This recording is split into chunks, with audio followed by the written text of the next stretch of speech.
Hello, my name is Akira Rodriguez, and I am here to discuss my newest work, Divergent Space for Deviance, The Politics of Atlanta's Public Housing.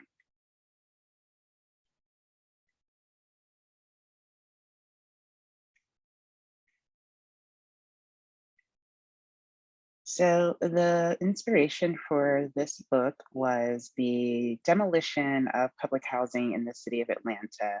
Atlanta was one of the first cities to have public housing with the construction of Techwood homes in 1936, and was one of the first cities to demolish virtually all of its public housing, which began in the 1990s when Atlanta was named as the host city for the 1996 Olympics. And this book sort of traces the 75 or so year history of public housing in Atlanta. And I focus particularly on public housing developments that were constructed for Black people in the city of Atlanta. So the title of this particular presentation is The Fight for Housing and Racial Justice in Atlanta.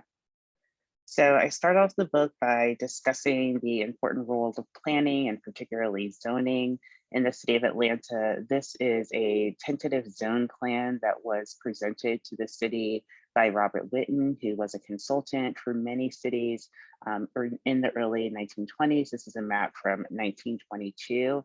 One of the important things that I like to highlight in this map is that it looks very much like a typical land use map. You have your use districts, your retail, your housing, commercial, industrial. You have your use districts, of course, are determined by the area of the building. Here, different sort of A demarcations, as well as the height of the site.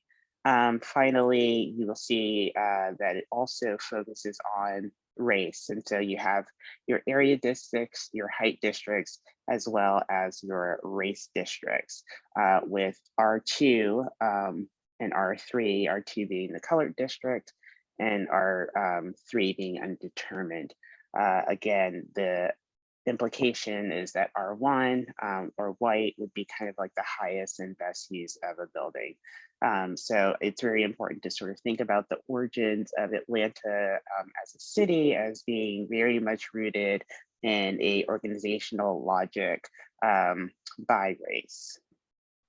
Another really sort of striking feature about the city of Atlanta prior to the creation of public housing was the establishment of the white primary, which began in the white Democratic primary, which began in the 1890s, following the end of Reconstruction in the city of Atlanta. The state of Georgia imposes a very sort of draconian response to Black enfranchisement, whereby because political parties are privately held entities, they are allowed to discriminate on the basis of race. There's no equal protection clause.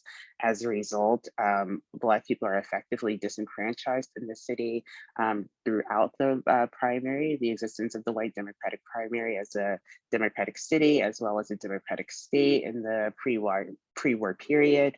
The white Democratic primary exists in the state of Georgia until 1946, when it is deemed unconstitutional by the Georgia Supreme Court.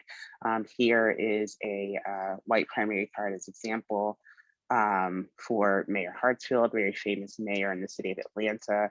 So I highlight this just to, again, in thinking about how Atlanta is being organized and the sort of limits to political power in the city of Atlanta for public housing residents. They were unable to vote, even though they were at this point about 40% of the population. And the city, of course, very heavily organized around race. And the inability for people to sort of control their space in the city as a result of this white primary. And so the construction of public housing in particular creates a political opportunity for African Americans in the city. I highlight here some of the original brochures for early public housing. Public housing begins as part of the New Deal, and construction of an equal number of housing units for Black and white households, with 1936 being a white public housing development for Atlanta as Techwood homes, and then in 1937, the opening of university homes for African Americans. Both of these were overseen by the Public Works Administration, part of the very sort of robust New Deal federal state. And so African Americans in the city are able to gain political opportunity, are able to gain investments in their space from the federal government and from the New Deal. The passage of the 1937 Wagner Act creates the ability for states to create their own housing authorities. And as a result, the city of Atlanta begins building public housing on its own in the 1940s with great federal subsidy. So here are two different brochures for public housing developments in Atlanta. First, we have John Hope Homes on the left, and on the right, we have Clark Howell Homes for white Atlantans. Notice here, things are roughly the same with a couple of interesting details. Of course, I always note the differences in the rents. The rents are much lower for African Americans. Rents, as well as sort of the design and the construction, the contracting for public housing is determined by a local advisory committee. This local advisory committee, again, provides another sort of political opportunity for African Americans in the city, allowing them to set these rates based on what they felt that African American household, usually two wage earners, could rightfully afford at the time. And even these rents, according to many, were far too expensive. It would only serve, according to one advisory committee, the top 2% or so of African Americans in the city. So even at these very sort of discounted rates, you're seeing that this is not able to sort of address the severe need of Black people in Atlanta. Another sort of interesting tidbit is the sort of distinction in the sort of domestic scenes. And so we have a kitchen, a woman in a kitchen in the John Hope homes. The kitchen is not as nice. There's no window. The sort of furnishings and appliances are a bit more bare bones than what you see in the Clark Howell homes this depiction. Also looking at the sort of play scenes for the Black children versus the white children in the catalog, in the brochures, you'll also notice the Black children playing in more of a urbanized sort of environment versus the more sort of idyllic play setting for the white children in Clark Howell homes. And so these sort of bear out some of the descriptions and differences that many other scholars have talked about in their early construction of public housing in particular, noting that typically African American developments had less inferior quality building materials, smaller units, different things that sort of allowed them to deteriorate quicker, and thus create sort of increasing needs for African Americans. And so all of these sort of accumulating into different types of injustices for African Americans in public housing in the city. However, again, a number of political opportunities emerging out of the creation of public housing. Again, prior to the end of the white Democratic primary, you're seeing that African Americans, such as those pictured here on the right, here is a picture of the first all Black housing staff at University Homes, which was opened in 1937. On the right, on the left, seeing a aerial photo of the John Hope Homes, whose brochure I showed in an earlier slide. These homes were largely constructed by Black laborers. This is sort of an emphasis of advisory committees that these be sort of Black jobs that allow for greater economic opportunity for African Americans in the city. Here, the housing staff, there was a housing manager program that was created at the Atlanta School of Social Work at the historically Black college and university, Atlanta University, and this allowed for Black housing managers to get trained to work in the segregated Black housing developments that were being produced both by the New Deal and later by the Wagner Act. So really sort of early political opportunities in addition to the housing, the standardized housing that was provided, in addition to this sort of ability to have planned communities, also being able to develop this professional managerial class through the creation of the housing manager and other staffing and social services that were provided in public housing developments. And so being able to create jobs and create employment for a whole host of professionals across the United States is one of the many benefits of these sort of community-wide benefits that exist in public housing. In spite of lots of changes in housing and planning policy, such as the end of restrictive covenants, the end of racial zoning in 1913 with the Buchanan v. Worley decision, as well as sort of the end, Shelley v. Kramer, the end of restrictive covenants in 1948, really starts to abolish the practice of organizing cities by race from a planning perspective. Nonetheless, planning documents in the archives of Atlanta show that race continued to be a driving factor in the city's development.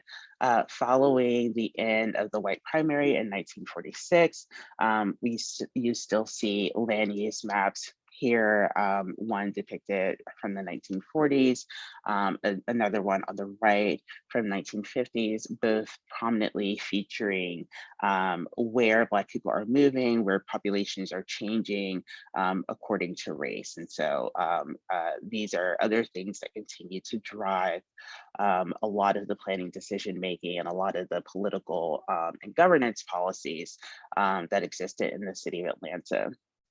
Once the white primary ended in 1946 and under threat of seeing a Black population gain greater political power, Mayor Williams Hartfield introduces the Plan of Improvement in 1951.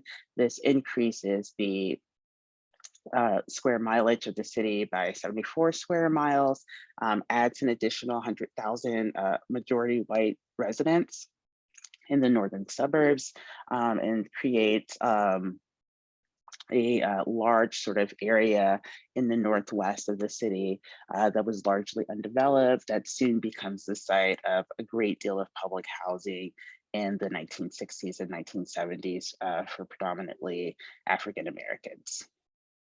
Here again, some additional political opportunities that emerge out of public housing very early on. In the upper left-hand corner, we have the Black Kitchen Cabinet as part of Franklin Delano Roosevelt's cabinet under the New Deal. The Black Kitchen Cabinet was largely responsible for ensuring some level of equity and programming and benefits under the New Deal. We have Robert Weaver, we have Mary McLeod Bethune, all here helping to make a great deal of decisions around Black laborers and Black benefits during the New Deal. The lower left-hand corner, the celebration of an anniversary of University Homes, the first African-American development in public housing. And then finally, the larger picture showing the success of the public housing program and transitioning a submerged middle class African-American population in public housing out of university homes in particular into private home ownership. And so there was a fast bit of fluidity in public housing in the early 30s and 40s. You start to see a lot of African Americans are able to purchase their own homes, particularly following the Plan of Improvement and the development of private housing for African Americans in the city. In 1948, as part of many concessions for the plan of improvement and the sort of growth of the Black vote at the end of the Democratic primary. You see the hiring of the first Black police officers of any Southern city in Atlanta. Here are the first 8 officers that were hired by Mayor Hartsfield. These 8 officers did not have any true policing powers. Um, they were not allowed to arrest white people, and largely were sort of there to flank Mayor Hartsfield and show him as a progressive mayor of the South, part of Atlanta's larger goal of becoming sort of the capital of the New South, positioning itself as a business leader that is receptive to Northern industrialists in particular, who are starting to leave the North and head to the South in the Sun Belt as unionized labor and other sort of costs of labor become too much in the post-war economy. Demonstrating here some of the racial logics over time. Here you have the sort of Black population in the darker colors by census tract. Here we see some of the impacts of an early race riot in 1906. We had the 1940 census on the left and the 1950 census on the right. And we see that African Americans are sort of constrained to 5 core neighborhoods that surround the city center, with African Americans largely being cleared out of the city center in those 1906 racial riots. And so here, 1940, again, 1950, and you'll see the impacts of the plan of improvement in the next 2 slides. After the 1951 plan of improvement, the area of the city increases dramatically, and the growth of public housing and other forms of subsidized housing, as well as private housing, grows a great deal. And you can see those impacts, particularly in the 1970s, the sort of ghettoization that emerges as a result of the plan of improvement and the sort of constraining of African Americans into this one segment. Again, this was largely underdeveloped land at the time, and so there was a great need of political organizing that had to be done in the city around basic things such as transportation, sidewalks, and schools. And you see public housing residents really get involved in those struggles. Here on the left, the relationship from between managers and tenants becomes increasingly antagonistic. So on the left, a occupation over a rent strike in Capitol Homes. On the right, Tenants United for Fairness are protesting the Atlanta Housing Authority with descriptions such as "we need to be protected from AHA" and other pests. This is in response to the large number of vermin, rats, roaches, etc., that were coming into these public housing units that were being under-maintained by sort of a disinterested housing authority, as well as a housing authority that is seeing decreased sort of funding from the federal level, as well as decreased revenues, of course, from rents. The sort of profile of housing tenants, public housing tenants at the time is one that is increasingly low wage, still very much working class, but not the submerged working class and submerged middle class that we see in the early, in the 30s and 40s at the time of the first public housing residents. Rents are much more affordable. You start to see the implementation of the Brooke Amendment, which allows for public housing residents to pay a smaller portion of their income, a max of 25%. And so that cap, while making rents much more affordable to a lot of people, also make it very difficult for housing authorities to maintain these properties, which at this point are increasingly aging and need of greater maintenance. And so by the 30s, your public housing units are about 30 years old, into the 70s, becoming 40 years old. And so starting to see those stresses play out for managers and for tenants as well. Tenants continue to fight. Here on the left, longtime head of the tenant association, Mary Sanford of Perry Homes in the northwest segment of the city, testifying at a MARTA, which is the Metropolitan Atlanta Regional Transit Authority, in an attempt to get a transportation spur um, into the Northwest, which would dramatically reduce commuting times for the substantial number of African Americans who live in those communities. This was a decades-long fight that ended up being successful. The spur did not go all the way to Perry Homes. It ended up going to development known as Bankhead. And at that point, a lot of the job opportunities that took, and particularly Black women from the Northwest up to the northern suburbs where they did a lot of domestic work had dried up. And so you're starting to see some change in the built environment, but as well as sort of the political, economic, and social change that also accompanied it. On the right, we have Ethel Mae Matthews. The book kind of demonstrates how public housing served as an organizing base, not just for public housing tenants, but people who live outside of public housing as well. And so Ethel Mae Matthews was working with Emma's House, a Catholic sort of organizing group protesting against the Georgia state legislature and claiming that they were responsible for hunger and poverty. And so very sort of broad-based working class politics coming out of organizing for and through public housing communities, one of the many benefits of public housing developments in the city in the quest for housing and racial justice. And the book really sort of also grapples with the ability for these really sort of complex racial politics.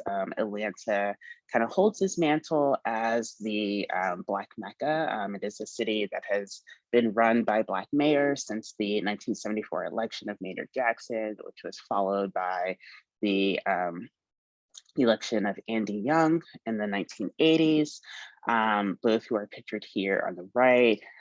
So the kind of myth of the Black Mecca as with the political opportunity, it provided a lot of changes in the housing authority and their leadership and the board of commissioners that sort of runs and sets Atlanta Housing Authority policy.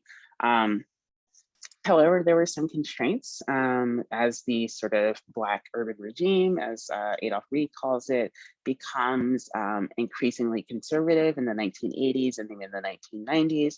We start to see some very real tensions emerge between Black tenant organizers and Black residents outside of public housing communities and the sort of Black leadership. This also is exacerbated once that Black political leadership is almost all women. And so at the kind of height of public housing demolition in the 2000s, we have a Black woman who is running the housing authority, Renee Glover, a Black woman who is the chief of police, Beverly Harvard, a Black woman mayor, Shirley Franklin, and a Black woman superintendent, Beverly Hall. All of these women played a very sort of critical role in sort of leaning into a little bit of the welfare queen trope, suggesting that public housing needed to be removed because it was a blight on the city, kind of very similar to the language and logic used during slum clearance that produced the first public housing developments in the city, and eventually kind of co-opting a lot of leadership or kind of evicting more radical and challenging political perspectives. And you start to kind of see the end of public housing as this sort of space for working class politics, particularly in the quest for housing and racial justice in the city.